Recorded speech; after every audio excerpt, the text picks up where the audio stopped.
NASA'nın Mars keşifleri. Mars keşif araçlarının 3 tipinden birincisi ve en eskisi flyby tabir edilen, uzaklaşan açık bir yörüngede hareket ederken gezegene mümkün olduğunca yaklaştırılan ve bu fırsatı kullanarak mümkün olduğunca veri toplayan uzay araçları. Bu veriler fotoğraf, manyetik alan, parçacık yoğunluğu, kozmik ışın şiddeti radyo ile dünyaya iletilir. Uzay aracı ise uzay boşluğuna doğru yolculuğuna devam eder.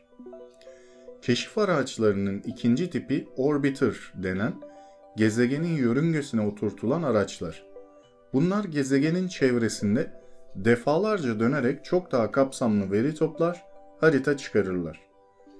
Üçüncü tip ise lander ve rover, gezgin tabir edilen, gezegenin katı yüzeyine iniş yapan, yüzeyden fotoğraf çeken, havayı ve toprağı analiz edecek araçları olan araçlar.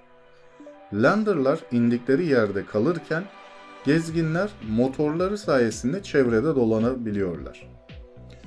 1960'lar. Mars'ı insansız araçlarla keşfetmenin ilk denemeleri Sovyetler Birliği'nde başladı. 1960'da Korabl 4 ve 5 araçları hazırlandı. Ama yerden havalanma sırasındaki bir arıza ile tahrip oldular. 1962'de Korabl 11 aracı dünya yörüngesine yerleşebildi ama yörüngede parçalandı. Tam o sırada Küba krizi devam ediyor. ABD'nin Alaska'daki balistik füze uyarı sistemi bu parçaları tespit edince bir an için Sovyetlerin nükleer saldırıya geçtiği düşünüldü. Korabl 11'in hemen ardından 1 Kasım 1962'de havalanan Mars 1 aracı daha başarılı oldu. Mars'ı yakın geçişle tarama amacıyla yola koyuldu ve uzay ortamı hakkında düzenli olarak değerli veriler gönderdi. Ancak 23 Mart 1963'te Dünya'dan 100 milyon kilometre uzaktayken anteni bozuldu ve Mars 1 ile iletişim kesildi. Yoluna devam eden araç 19 Haziran'da Mars gezegeninin 193 bin kilometre yakınından geçti, ardından Güneş etrafında yörüngeye oturdu. Amerika'nın ilk Mars denemesi olan Mariner 3, aracın roketten ayrılması sırasında çıkan bir arıza yüzünden başarısız oldu. 3 hafta sonra 28 Kasım 1964'te ikizi Mariner 4 başarıyla yola çıktı. 7,5 aylık bir yolculuktan sonra 14 Temmuz 1965'te Mars'a ulaştı. Gönderilen fotoğraflar ve diğer veriler sayesinde Mars'ın atmosferinin çok ince ve havanın çok soğuk olduğu, dolayısıyla bildiğimiz gibi bir hayat barındırma ihtimalinin çok düşük olduğu tahmin edildi. Mariner 4 geçişten sonra Güneş yörüngesine girdi ve beklenenden çok uzun bir süre çalışmaya devam ederek 3 yıl boyunca Güneş rüzgarı hakkında veriler sağladı. 1970'ler. 1971'de ABD, Mars yörüngesine yerleştirme amacıyla Mariner 8 ve Mariner 9 araçlarını hazırladı. Mariner 8 Mayıs'taki kalkış sırasındaki bir arıza ile tahrip oldu. Ama 30 Mayıs'a gönderilen Mariner 9 Mars'a başarıyla ulaştı ve Mars yörüngesine oturan ilk araç oldu. Mariner 9 Mars'a ulaştığında bütün gezegen dev bir toz fırtınası ile örtüldüğü görüldü. Bu fırtına tam bir ay sürdü. Bu süre içinde fotoğraf çekimine başlanmadı. Fırtınadan sonra çekilen fotoğraflar Mars'ın devasa volkanlar, 4800 kilometre uzunlukta bir vadi ve eski nehir yatağı gibi yapılar barındırdığı gösterdi. Mariner 9, bir yıl boyunca 7000'den fazla fotoğraf çekerek Mars'ın bütün yüzeyinin haritasının çıkarılmasını sağladı. Aynı ay içinde Sovyetler Birliği hem yörüngeye oturacak hem de yüzeye inebilecek şekilde tasarlanan Mars 2 ve Mars 3 araçlarını gönderdi. Her iki araç da Mars yörüngesine ulaşabildi. Bol miktarda veri ve toplam 60 kadar görüntü sağladılar. Mars 2 yüzeye inerken bilgisayar arızasından dolayı atmosfere yanlış girerek parçalandı. Mars 3 ise Mars yüzeyine başarıyla inen ilk uzay aracı oldu. Fakat iletişimi sadece 15 saniye sürebildiği için işe yarar veriler gönderemedi.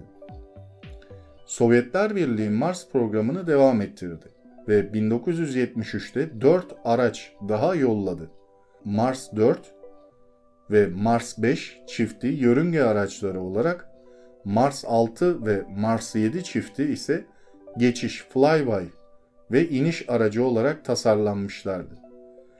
Mars 4 bir entegre devrenin arızalanması yüzünden fren roketlerini zamanında çalıştıramadı ve Mars'ı geçip gitti. Yine de bazı resimler çekebildi ve Mars'ın gece tarafında iyonosferin varlığını tespit etti. Mars 5 başarıyla eliptik bir yörüngeye oturdu ve kısa bir süre güney bölgelerini fotoğrafladı. Ancak 9 gün sonra bozuldu. Mars 6 Mars yüzeyine inmeyi başardıysa da 4 dakikanın ardından iletişim koptu. Mars 7 aracı entegre devrelerdeki bir hata yüzünden iniş sondasını çok erken bıraktı, sonda gezegenin yanından geçip gitti. 1990'lar. Soğuk Savaş'ın bitmesiyle uzay yarışı yavaşladı. 70'lerde Mars'ın elverişli konumda olduğu neredeyse her dönemde süper güçler keşif gezileri düzenlerken 80'ler durgun geçti. Bu dönemdeki tek Mars seferi Sovyetler Birliği'nin 1988'de gönderdiği Phobos 1 ve Phobos 2 araçları oldu. Bu sefer de başarısız oldu. Birincisi Mars yolunda kayboldu. İkincisi ise inişe geçme hazırlığındayken araçla iletişim kesildi. ABD 1992'de Viking seferlerinden 17 yıl sonra Mars Observer, gözlemci isimli yeni bir yörünge aracı geliştirdi. Jeoloji, jeofizik ve iklim gözlemleri yapmak üzere tasarlanan araç Mars'a ulaştı. Ama yörüngeye girmeden az önce araçla temas kesildiği için sefer başarısız oldu. 4 yıl sonra NASA yeni bir uydu olan Mars Global Surveyor aracını hazırladı. 1996 Kasım ayında yola çıkan araç başarıyla Mars yörüngesine yerleşti. Dairesel bir yörüngeye yerleşmesi Mart 1999'u buldu ve o tarihten 2006'ya kadar çok ayrıntılı resimler göndermeye devam etti. Sonunda bilgisayar hatasından kaynaklanan bir sebeple bataryası bozulup işlemez olduğunda projede planlananın 4 katı kadar bir süre işler halde kalmıştı. Mars Global Surveyor o zamana kadarki Mars seferlerinin hepsinden daha fazla bilgi topladı. Lazer altimetresi ile Mars'ın çok ayrıntılı topografyasının çıkarılmasını sağladı. Güney kutbunda büyük bir karbondioksit buzu kütlesi tespit etti. Aracın küçük hızlanmalarından yerçekimi farklılıkları ölçülerek gezegenin iç yapısını tahmin etmek mümkün oldu. Radyo sinyalleriyle atmosferin dikey yönde sıcaklık ve basınç profilleri çıkarıldı. Manyetik ölçümler Mars'ın Dünya gibi bir iç manyetik alan yaratmadığını ama kabukta yer yer manyetik bölgeler olduğunu gösterdi. Pathfinder aracı Global Surveyor'dan sadece bir ay sonra yola çıktı. Bu sefer de ilk olarak hareketli bir aracı yüzeye indirmek denenecekti. İniş yöntemi öncekilerden çok farklıydı. Paraşütle aracın hızı kesildi ve dev hava yastıkları düşüşün darbesini emdi. Ve hem sabit yer aracı Lander hem de hareketli araç Rover salimen Mars yüzeyine ulaştı.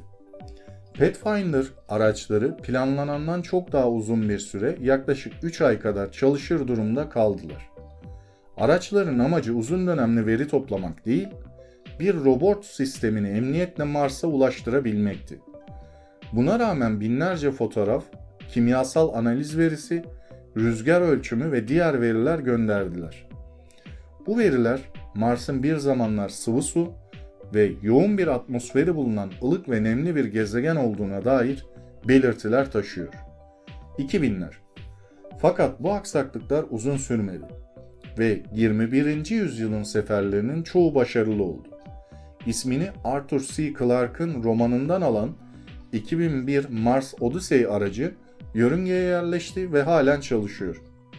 Mars'ın iklimi, jeolojisi, mineral yapısı, yüzey sıcaklığı ve gömülü buz tabakaları hakkında veriler topluyor.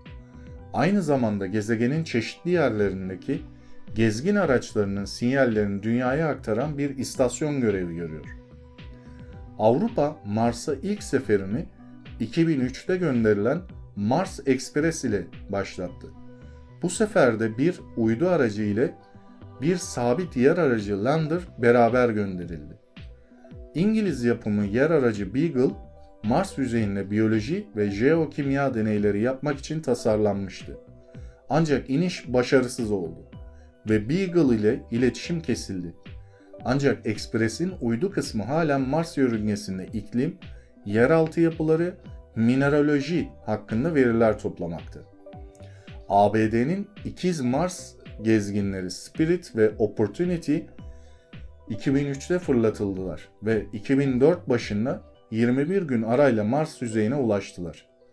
Pathfinder ile kendini ispatlayan paraşüt ve hava yastığı sistemi burada yine başarıyla kullanıldı. Spirit ve Opportunity gezginleri Mars arazisinin yanı sıra kaya ve toprak yüzeylerinin de çok sayıda mikroskobik fotoğrafını çektiler. Taşıdıkları 4 değişik spektrometre, Mars toprağının kimyası ve mineral yapısına dair ayrıntılı bilgiler sağladı. İlk kez kullanılan zımparalama araçları ile kayaların yüzeyi kazınıp iç yapıları görüntülendi. İki aracın sadece 3 ay çalışması planlanmıştı. Ama bu süreyi çok aştılar. Opportunity planlanan süreden çok daha uzun süre çalıştı. Araçlar hakkında bilgiler. Mariner 3 ve Mariner 4, Mars'a ulaşması için gönderilen ilk uzay aracı Mariner 3, 5 Kasım 1964'te fırlatıldı. Ancak 260 kilogram ağırlığındaki bu araç daha sonra arızalanarak görevini yerine getiremedi. Mariner 3'ten tam 23 gün sonra 28 Kasım 1964'te gönderilen Mariner 4 ise ilk başarılı Mars yakın uçuşunu gerçekleştiren uzay aracı olma unvanını elde etti. Mariner 4, 14 Kasım 1965'te Mars'ın 9846 kilometre yakınından geçerek Dünya'ya çok önemli bilgiler ve fotoğraflar gönderdi. Mariner 6 ve 7, 411 kilo ağırlığındaki iki uzay aracı Mars'ın ekvator ve güney yarımküre bölgelerinin üzerinde uçuş yapmak amacıyla gönderildiler. Mariner 6, 24 Şubat 1969'da fırlatılırken Mariner 7, ondan yaklaşık bir ay sonra 27 Mart'ta Cape Kennedy fırlatma üssünden gönderildi. Her iki araç da başarılı uçuşlar gerçekleştirip kameralar ve kızılötesi, morötesi spektrometreler sayesinde Dünya'ya önemli bilgiler gönderdiler. Bugün her ikisi de terk edilmiş biçimde yörüngelerine dönmeye devam ediyorlar. Mariner 8 ve 9 ve 14 Mayıs gibi çok yakın aralıklarla fırlatılan bu iki araç Mars yüzeyinin ortaklaşa haritasını çıkarmak amacıyla gönderilmişlerdi. Ancak beklenmedik bir şekilde 9 Mayıs'ta fırlatılan neredeyse 1 ton ağırlığındaki Mariner 8 arızalandı ve fırlatmadan kısa bir süre sonra Atlantik Okyanusu'nu boyladı. Ardından gönderilen Mariner 9 ise sorunsuz bir şekilde 1971'in Kasım'ında Mars yörüngesine girerek onun ilk yapay uydusu olmayı başardı. Üzerinde bulunan teknolojik teçhizatla birlikte bilim insanlarına Mars hakkında yeni pek çok şey öğretti. Bilim insanları ondan yeteri kadar veri aldıktan sonra Mariner 9 görevi durduruldu ve 2022 yılında Mars atmosferinde yanması ya da yüzeye düşüp parçalarına ayrılması beklentisiyle yalnız bırakıldı. Viking programı, Viking 1 ve Viking 2. Mariner programının sonlandırılmasından sonra NASA, Mars hakkında daha fazla bilgi elde etmek amacıyla en yüksek bütçeli Mars programını oluşturdu. Viking programı toplamda 1 milyar Amerikan dolarına mal olacaktı. 20 Haziran 1976'da Mars topraklarına ayak basan ilk Amerikan uzay aracı olma unvanını elde eden Viking 1, 20 Ağustos 1975'te fırlatılmıştı. 823 kilogram ağırlığındaki araç, Mars toprağı üzerinde deneyler yapabilmesi için geliştirilmişti. Bu sayede Viking 1, Mars toprağının yapısını kendi kendine yaptığı deneyler sonrasında Dünya'ya aktardı. Phoenix, Anka kuşu uzay aracı. Mars'ta deneyler yaparak Mars'ın mikrobiyolojik yaşamı ve suyun geçmişini araştırmak amacıyla 4 Ağustos 2007'de fırlatılan Phoenix, 25 Mayıs 2008'de Mars toprağına indi. Bu ayrıca Mars'ın kutup bölgesine ilk başarılı iniş yapan uzay aracı olması anlamına geliyordu. Curiosity, merak uzay aracı. Günümüze yaklaştıkça planlanan Mars görevlerinin barındırdığı yeni Mars araçlarının teknolojileri de gittikçe kusursuzlaşıyor. Buna bağlı olarak araçların yetenekleri gitgide artıyordu. Nitekim bu makaleyi yazarken ben her yeni Mars keşfinde rol oynayan uzay aracının özetini yapmakta bile zorlanmaktayım. Curiosity, NASA'nın Mars Bilim Laboratuvarı MSL misyonunun bir parçası olarak Mars'ta Gale kraterinde keşifte bulunan otomobil büyüklüğündeki keşif aracı ve gezgin robot. Curiosity kelimesi Türkçe'de merak anlamına gelir. Curiosity keşif robotu Mars Bilim Laboratuvarı'nın parçası olarak 26 Kasım 2011 saat 15.02'de Cape Canaveral'dan fırlatıldı. 6 Ağustos 2012 saat 05.17'de Mars'taki Gale kraterinde Aeolius Palus bölgesine başarılı bir iniş yaptı. Dünyadan 563 milyon kilometrelik bir yolculuktan sonra aracın inişi hedeflenen Bradbury iniş bölgesinden 2.4 kilometre ötede gerçekleşti. Aralık 2012'de Curiosity'nin 2 yıllık misyonu süresiz uzatıldı. 5 Ağustos 2017'de NASA aracın inişinin 5. yıl dönümünü kutladı. Araç 14 Mart 2019 itibariyle çalışır durumdadır ve Mars üzerinde 2347 sol, 2411 Dünya günü geçirmiştir. Keşif aracının hedefleri Mars iklimini ve jeolojisini incelemek, Mars'ta daha önce yaşam olup olmadığını ve su barınabilirliğini araştırmak, gezegen yerleşimine ve ileri zamanlarda insansı keşiflerinin mümkün olup olmadığını araştırmaktır.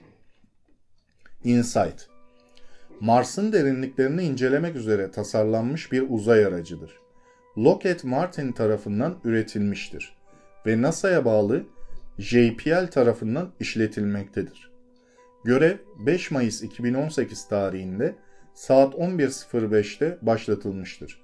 Atlas 5 401 roketiyle fırlatılan InSight, 26 Kasım 2018 tarihinde saat 19.52'de Mars'ın Elysium Planitia bölgesine başarılı bir şekilde iniş yapmıştır.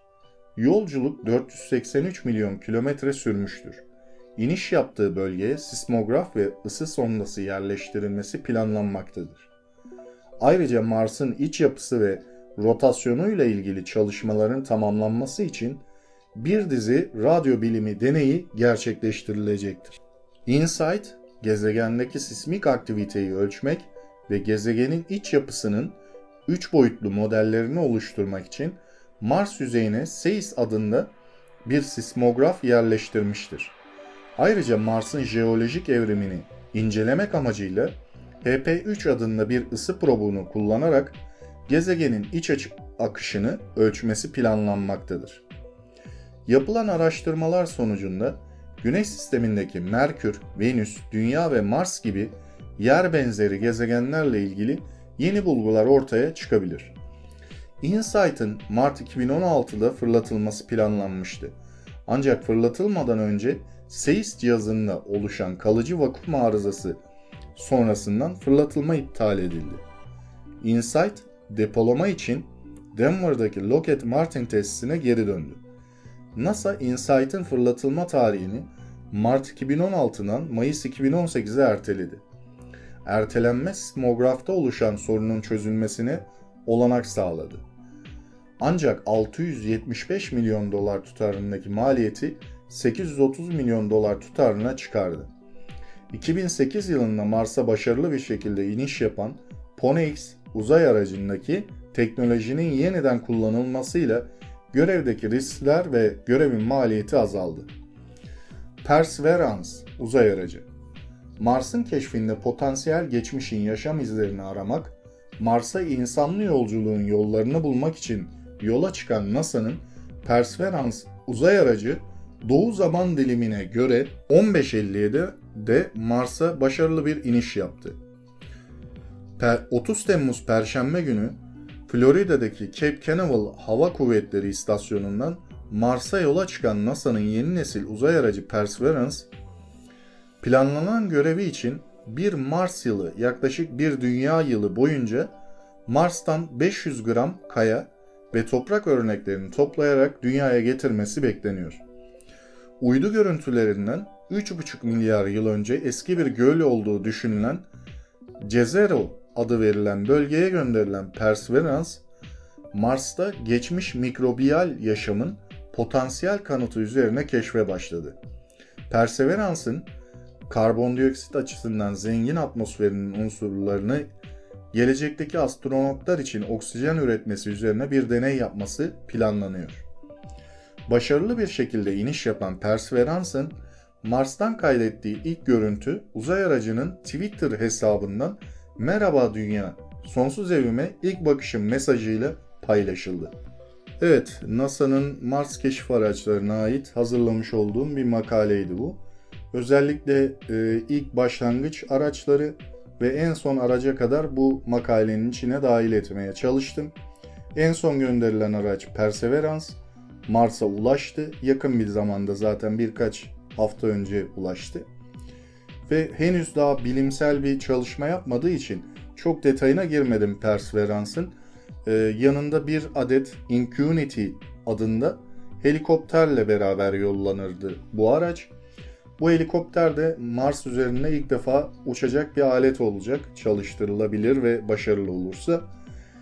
Perseverance'la beraber Mars'taki yaşam var mı yok mu sorusuna da cevap bulunması ihtimaller dahilinde. Asıl aracın görev sebebi bu. Umarım başarılı sonuçlar elde edilir. NASA'nın göndermiş olduğu diğer araçlardaki kadar verimli bir çalışma sağlar ve birçok bilgi elde ederiz Perseverance'la beraber. Opportunity, Curiosity gibi araçlarında gerçekten başarılı olmuştu NASA. Bu da onlardan biri olur diye tahmin ediyorum. Çünkü rover aracı aynı zaten diğer araçlarına benziyor. Sadece farkı bilimsel enstrümanları daha fazla. O yüzden umarım faydalı olur. Umarım görevini yerine getirir ve bize de örnek sağlamak açısından Perseverance'ın toplayacağı örnekler de dünyaya ulaşır ki daha fazla bilgi elde etmiş oluruz. Mars'a çok fazla sefer yapıldı.